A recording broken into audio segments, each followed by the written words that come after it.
follow Rich Herrera on X at Rich4America. This is Richmond's Morning News with Rich Herrera on News Radio WRVA. News Radio WRVA time is 6:34. Do not hit that snooze button one more time. Your kids got to get up, get to school. Let's go, everybody. Hey, thanks for joining us. This is Richmond's Morning News on News Radio WRVA. All right, let's tie all of this together. Couple questions that people asked this morning. And again, I'm starting to see the phone lines, or the text line, start to heat up at 833-804-1140. Lots of people want to react this morning on the James River Air text line. So let me tie a couple loose ends together for you. That's what we do here on Richmond's Morning News. That's why if you listen to us in the morning, you're going to be able to hit the ground running. And when people walk up, did you hear this? You'll have all the information you need to know when you sit there at work and people want to have this talk about what happened last night and overnight and what happened yesterday over in Portsmouth. So here's what we know. State Senator Louise Lucas, one of the most powerful politicians in the Commonwealth, had her offices and her businesses raided by the FBI. As Gary reported, several men were let out in handcuffs from the cannabis shop that she owns, which is next to her private business office. Now, can I just stop for a second? Full disclosure, when we're going to talk about cannabis, and I don't think this is about cannabis or the cannabis sales, but I will give you full disclosure.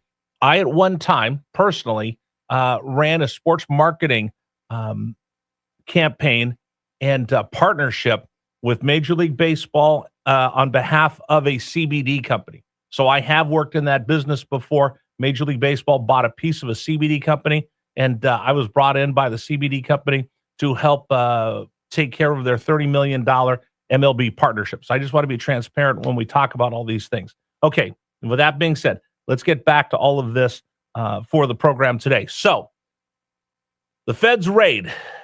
Louise Lucas shows up. Fox News is already there.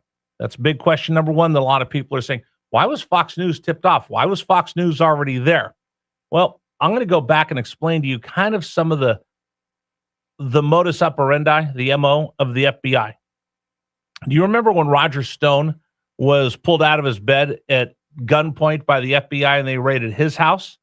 Or when Mar-a-Lago was raided and the FBI shows up to go through the president's residence looking for papers? There were news trucks right there when all that happened. This is pretty common within the FBI. And Rudy Giuliani, years and years ago, when he was fighting against the mafia before he became America's mayor in New York, pointed something out. If you're in the FBI, you're always fighting for resources. You're always fighting for funding. And what happens to the FBI is a lot of times you need to make some headlines. Otherwise, the higher-ups will say, hey, nothing's coming of this, Rudy. Let's move on to something else. The more headlines you make, the more pressure you put on the feds and the Bureau to let your investigation come to its full fruition. So a lot of times you'll have the FBI wanting to get those headlines, wanting to show people what's going on, put pressure on the people that they're investigating, and more than anything else, keeping the public informed of where your tax dollars are going. So as people are asking, why did the feds tip all this off? Oh, obviously, Donald Trump is evil, and he's going after Louise Lucas. No, because we've seen this happen on both sides of the aisle, whether it's a Republican or a Democrat, ally of the president or a foe of the president. This has happened before on both sides of the aisle, so this is nothing new, and you see this all the time. In fact, there's a term for it in law enforcement. It's called a perp walk. Have you ever seen somebody go out with handcuffs and they're kind of covering their faces as they walk out? That's a perp walk. It happens just about every day in this country, so it's not anything unusual for the media to get tipped off so they can report on a story that an investigation is doing at a local level or a federal level. So we can just take that, throw it out the window for one of the arguments against why any of this is legal or legitimate or not. Now, comes down to the big story of what's going on with Louise Lucas, what's the motivation of all of this, and is she being singled out by the Trump administration? Because that's one of the early things that you've seen. She said it, I will not back down. I will not be bullied by Donald Trump. Jay Jones called into question whether the feds were on the up and up or not, or whether this is retaliation. Almost just Don Scott said this. Just about every Democratic lawmaker said this, except for Abigail Spanberger, who we'll get to a little bit later in the program. So they're all circling the wagons, claiming that this was Donald Trump. But the receipts don't really bear witness to that. Here's Grant Mumma of the Richmonder.org tweeted this out. This kind of went by everybody. I remember this going on, but I didn't really react to it. Maybe we should have. Here's Pam Bondi testifying before Congress. Remember, Pam Bondi's been gone for a while. Pam Bondi's been gone for a while out of the White House. Here's Pam Bondi on Capitol Hill being questioned by, I think this is the House. I think this is Jim Jordan, if I'm not mistaken, questioning Pam Bondi about an investigation into a politician of Virginia. Take a listen. Specifically, or another subject that under the Biden administration, there was a sitting member of the Virginia General Assembly under investigation. Is that investigation still ongoing? Can you speak to that? I can't discuss that. Okay. Okay, so I'm sorry, it wasn't Jim Jordan. It was actually a Democrat asking Pam Bondi about this, and you heard that very clearly. Can I get that one more time, Super Dave? Listen to the beginning of what the congressman asks. Can I get that one more time? Listen to the beginning. He asks, and very clearly he says it. This is where MS Now is reporting it. Very clearly, he states, the Biden administration started this and asked, is the current administration continuing this investigation into a Virginia lawmaker? Listen one more time. Specifically, or another subject that under the Biden administration, there was a sitting member of the Virginia General Assembly under investigation. Is that investigation still ongoing? Can you speak to that? I can't discuss that. Okay. Okay, so if anybody wants to yell and scream and cry that this was Donald Trump going after Louise Lucas over gerrymandering, sorry, that just doesn't hold water. Now, Todd Blanchett, who's taken over as the acting attorney general, was on television yesterday. Here's what he had to say about what's going on down here in Virginia. Take a listen.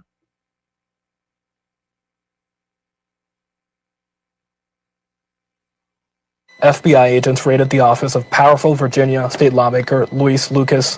What is the nature of that investigation, and is she herself under investigation? It's an ongoing investigation. So just like with what we talked about in Minnesota a few minutes ago, there are times when an investigation goes overt and you execute search warrants. That's what happened today. It would not be fair to anybody involved for me to comment beyond that. This was a law enforcement operation during the course of a criminal investigation. Okay, that's the acting attorney general. And again, let me make sure that I'm fair with everybody. We're just calling balls and strikes right now.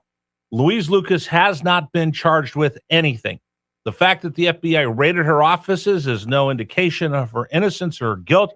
Everybody is innocent until proven guilty.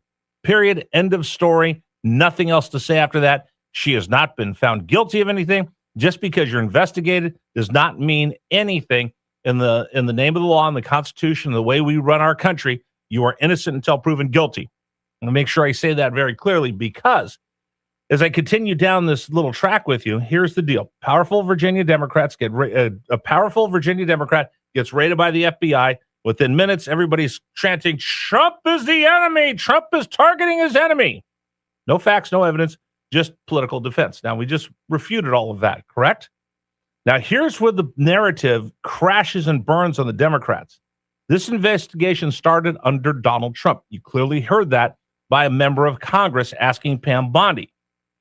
Just days before the raid, again, Grant Mumma retweeted this, that one of her business partners pleaded guilty to fraud charges. So this wasn't created overnight by the Democrats because they don't to beat up on the Democrats because Donald Trump doesn't like them. This isn't Donald Trump taking revenge against Louise Lucas. That part's getting buried by just about everybody that's talking about this. So if you hear anybody say this morning, well, you know it's just Donald Trump and lawfare, the facts don't add up. If that was the case, then he has to have a time machine or a Wayback Machine like Mr. Peabody and Sherman to go back in time to fix this. Did not happen. Did not happen. So that really doesn't hold a lot of weight, which brings me to my next point. In this country, we're told trust the institutions. Remember the same Democrats that are yelling and screaming right now about Donald Trump doing this, and this is awful. And, you know, suddenly the FBI is corrupt and the DOJ is weaponized and the system can't be trusted. That's what our Attorney General Jay Jones said. Can you imagine the Attorney General in the Commonwealth of Virginia attacks the DOJ and says, you can't trust law enforcement? Well, he holds that same position here within our Commonwealth. standing there saying you can't, the FBI, they're totally corrupt. They're in the bag for Donald Trump. I can't trust them. The DOJ is weaponized and the system can't be trusted. Attorney General Jones, you are in that same system. So if you're going to throw that out, does that mean I shouldn't trust you or anybody within the Commonwealth of Virginia? That switch happens when power feels threatened.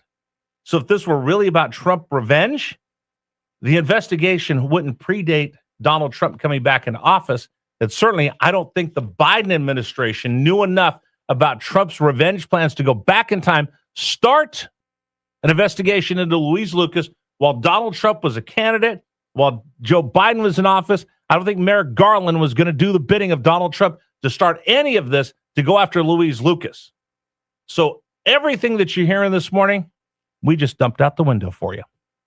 You want to comment? Feel free. 833-804-1140, 833-804-1140. The arguments that you're hearing this morning of Donald Trump and his lawfare just doesn't add up. I'm sorry, Merrick Garland is not going after Donald Trump's enemies, nor is Joe Biden.